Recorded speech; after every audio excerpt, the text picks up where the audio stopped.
अस्सलाम वालेकुम पाकिस्तान। हमीद नकीबी आपकी खिदमत में हाजिर है। रात के अंधेरे में अचानक ज़मीन धड़कने लगी, कराची की फ़िज़ा कांप गई और एक के बाद एक ज़लज़ला और यूं कई ज़लज़ले आ चुके। ये सिर्फ झटके नहीं थे, ये एक पैगाम था, एक खुफिया वार्निंग थी। क्या कराची की ज़मीन के नीचे कोई ताकत जाग रही है?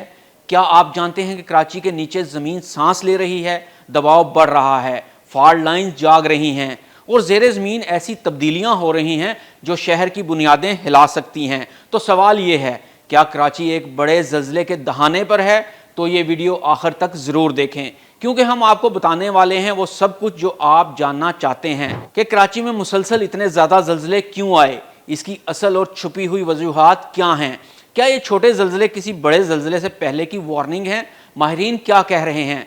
क्या सोशल मीडिया का प्रोपेगेंडा दुरुस्त है कि भारत कराची में मसनूई ज़लज़ले पैदा कर रहा है? अगर ज़लज़ला दोबारा आया तो कौन से इलाके सबसे ज़्यादा ख़तरे में होंगे और आवाम को क्या फौरी इक़दामात करने चाहिए हैं? सबसे पहले बात करते हैं कराची में ज़लज़ले क्यों आए। कराची के मुख्तलिफ इलाकों मलीर, लॉन्डी, शाह फैसल, कुरंगी, कायदाबाद, गुडाब और भैंस कॉलोनी में कई बार ज़मीन ज़लज़लों से लर्जी।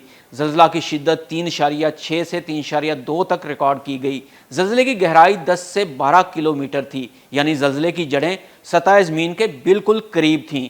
इसलिए इन झटकों की शिद्दत तो बहुत कम थी, लेकिन सतह ज़मीन के करीब होने की वजह से झटके ज़ोरदार महसूस हुए। अब बात करते हैं कि कराची में मज़ीद ज़लज़ले मुतवक्के हैं और इन ज़लज़लों की वजूहात क्या हैं। हम सबसे पहले वजूहात पर बात कर लेते हैं। माहिरीन का कहना है कि कराची किसी बड़ी फॉल्ट लाइन पर मौजूद नहीं है और माजी में भी कराची को ज़लज़लों से बाहर देखा गया है। तो फिर ऐसा क्या हुआ कि अचानक से ये ज़लज़ले आना शुरू हो गए? तो माहिरीन का कहना है कि इसकी एक बड़ी मुतवक्के और बड़ी वजह ज़ेरे ज़मीन पानी का तेज़ी से इखराज है, यानी कराची की ज़मीनों से ट्यूबवेल्स के ज़रिए तेज़ी से पानी निकाला जा रहा है। इस निकासी आब ने ज़मीन को अंदर से खोखला कर दिया है। पानी निकालने की वजह से ज़मीन की सतहें अपनी जगह से हिल रही हैं और अदम इस्तेहकाम पैदा कर रही हैं, जिसके बायस ज़मीन फटने और ज़लज़लों जैसे वाक़यात जन्म ले रहे हैं। कराची में ज़लज़लों की दूसरी मुमकिना बड़ी वजह यह है कि कराची के नीचे मौजूद Allah Bund fault, Rann of Kutch fault और पिब फ़ाल्ट जैसे निज़ाम दबाव का शिकार हैं। ये छोटी फॉल्ट लाइंस मुतहरिक हो रही हैं। फिर मकरान में सबडक्शन जोन भी ज़लज़लों का ख़तरा पैदा कर रहा है। कराची से जनूब मगरिब में वाक़ई ये जोन 1945 में सुनामी पैदा कर चुका है। यहाँ अरेबियन और यूरेशियन प्लेट्स टकरा रही हैं और दबाव बढ़ता जा रहा है। अब बात कर लेते हैं, क्या दुश्मन मुल्क भारत पाकिस्तान में मसनूई ज़लज़ले पैदा कर रहा है? तो जनाब, मसनूई ज़लज़ले मुमकिन ज़रूर हैं, मगर बड़े पैमाने पर मसनूई ज़लज़ला पैदा करना इंतहाई मुश्किल और महंगा काम है। ये सिर्फ न्यूक्लियर टेस्ट या बड़ी माइनिंग एक्टिविटी के जरिए ही हो सकता है। 1998 में भारत और पाकिस्तान के न्यूक्लियर टेस्ट ने ज़लज़ले जैसे झटके पैदा किए थे, मगर वो मखसूस इलाकों में महदूद थे। रशिया और दीगर ममालिक सेस्मिक वेपन्स और कोल्ड वार की बात करता रहा है, यानी मसनूई ज़लज़ले की टेक्नोलॉजी इस्तेमाल नहीं कर सका।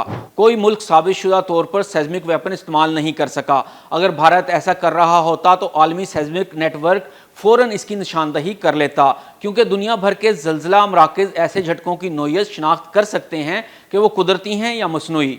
अब बात करते हैं कि कराची में मज़ीद ज़लज़ले आ सकते हैं। जी हाँ, माहिरीन के मुताबिक ज़लज़लों का ये सिलसिला अगले दिनों में जारी रह सकता है। अगर दबाव इस तरह बढ़ता रहा तो एक दरमियाने या बड़े ज़लज़ले का ख़तरा बहरहाल मौजूद है।